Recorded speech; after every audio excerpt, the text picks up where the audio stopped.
Ya, Presiden Prabowo Subianto secara resmi memulai kunjungan kerja luar negeri perdananya pada Jumat 8 November 2024 dengan mengunjungi sejumlah negara untuk melakukan pertemuan bilateral dan multilateral. Presiden mengatakan bahwa pertemuan tersebut akan membahas sejumlah masalah penting mulai dari ekonomi hingga geopolitik global dan China menjadi negara pertama yang dikunjungi oleh Presiden Prabowo Subianto. Hal ini tentunya membuat hubungan Indonesia dan China nampak makin mesra. Lalu apa saja yang dibahas dalam pertemuan Presiden Prabowo dengan Xi Jinping? Kita bahas selengkapnya dalam Kopdar Prabowo Xi Jinping RI China kian mesra. Ya, Presiden China Xi Jinping menyatakan kesiapan bekerja sama dengan pemerintah Indonesia yang baru untuk bisa terus meningkatkan diri, solidaritas, dan kerjasama yang saling menguntungkan di antara negara-negara berkembang. Xi Jinping bertemu dan mengadakan pembicaraan dengan Presiden Indonesia Prabowo Subianto di Beijing pada Sabtu 9 November kemarin. Prabowo sendiri berada di China untuk kunjungan kenegaraan atas undangan Xi Jinping. China menjadi negara pertama yang dikunjungi Prabowo dalam perjalanan luar negeri pertamanya tepat setelah menjabat sebagai Presiden RI. Menurut Xi, dipilihnya China menunjukkan betapa pentingnya perkembangan hubungan Indonesia dan juga dengan negeri tirai bambu itu. Xi berpendapat bahwa hal itu menunjukkan hubungan China-Indonesia yang tingkatnya tinggi dan strategis. Xi menegaskan China dan Indonesia mematuhi prinsip penting untuk memastikan pengembangan hubungan bilateral yang berkelanjutan dan stabil di masa mendatang.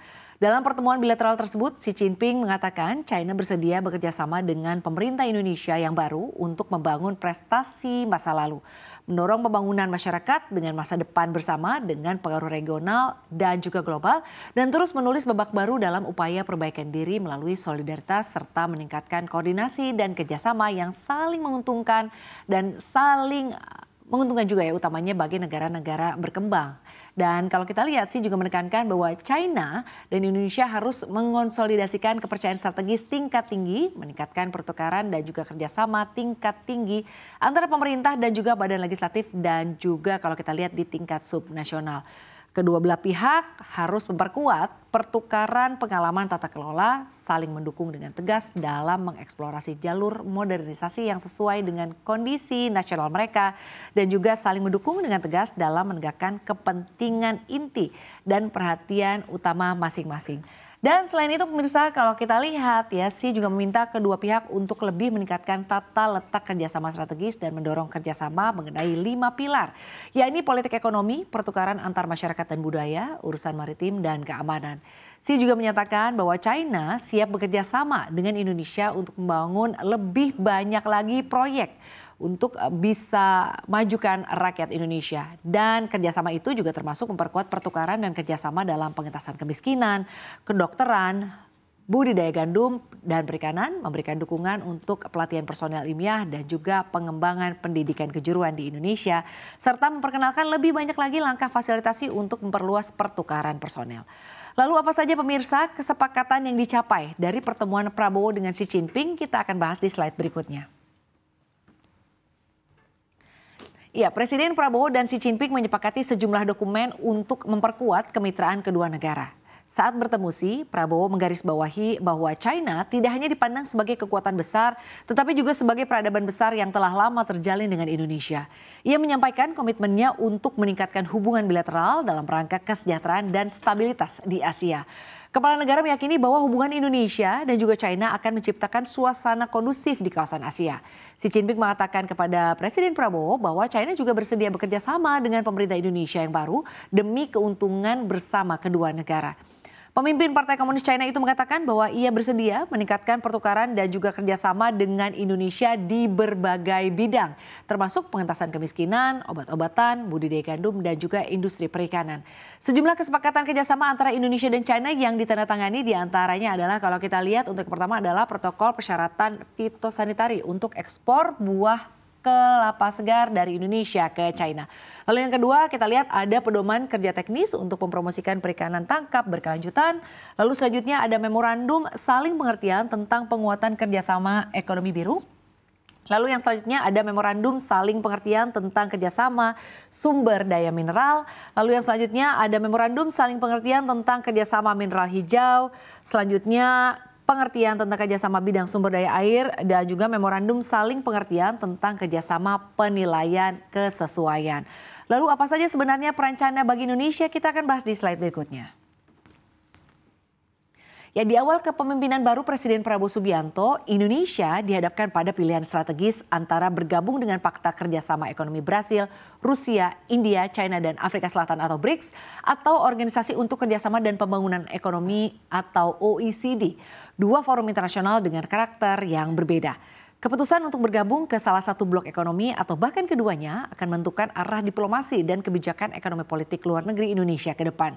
Khususnya dalam kaitan relasi Indonesia dengan China sebagai elemen kekuatan utama dalam skema kerjasama BRICS.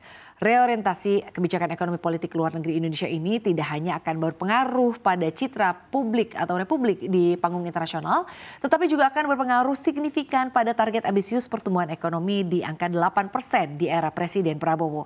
Jika Indonesia memutuskan bergabung dengan BRICS, relasi dengan China diperkirakan akan semakin erat. China telah lama menjadi mitra utama Indonesia khususnya dalam investasi infrastruktur, industri manufaktur, dan juga teknologi.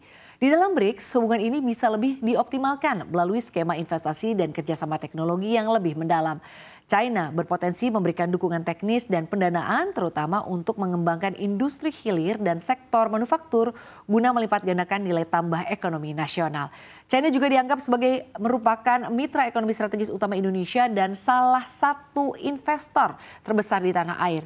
Presiden Prabowo mengatakan bahwa ia juga dijadwalkan untuk menghadiri pertemuan antara Kamar Dagang dan juga Industri Indonesia dengan sejumlah perusahaan tinggi China, di mana akan dilakukan penandatanganan perjanjian investasi, yakni senilai 10 miliar dolar Amerika Serikat atau setara dengan 156 triliun rupiah. Sementara itu berdasarkan data Badan Koordinasi Penanaman Modal atau BKPM hingga semester 1 di tahun 2024, nilai investasi China di Indonesia ini sudah mencapai 3,9 miliar US dollar.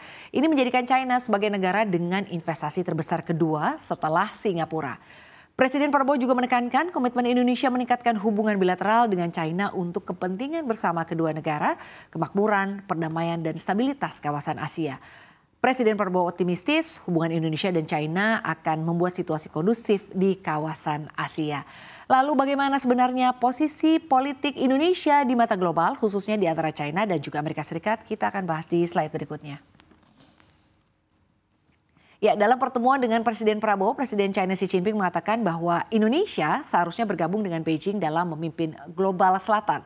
Meski demikian, Presiden Prabowo yang melakukan perjalanan pertamanya ke luar negeri sejak dilantik bulan lalu mengatakan bahwa Indonesia berkomitmen pada kebijakan luar negeri non-blok dan tidak ingin bergabung dengan aliansi militer atau kelompok yang bertentangan dengan pihak ketiga.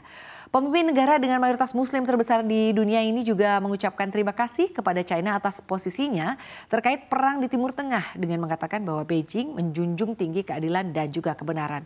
Prabowo yang menyatakan bahwa Indonesia harus mengadopsi posisi non-blok di kancah internasional akan melanjutkan kunjungan ke Amerika Serikat, di mana ia diperkirakan akan bertemu dengan Presiden Joe Biden dan kemungkinan Donald Trump sebelum bertolak ke Peru dan juga Brazil untuk menghadiri pertemuan Asia Pacific Economic Cooperation atau APEC dan juga KTT G20.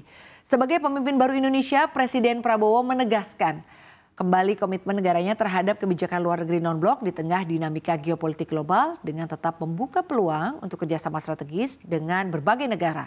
Indonesia berupaya memainkan peran yang konstruktif dalam mendukung perdamaian dan keadilan internasional sembari menjaga kemandirian posisinya di panggung dunia.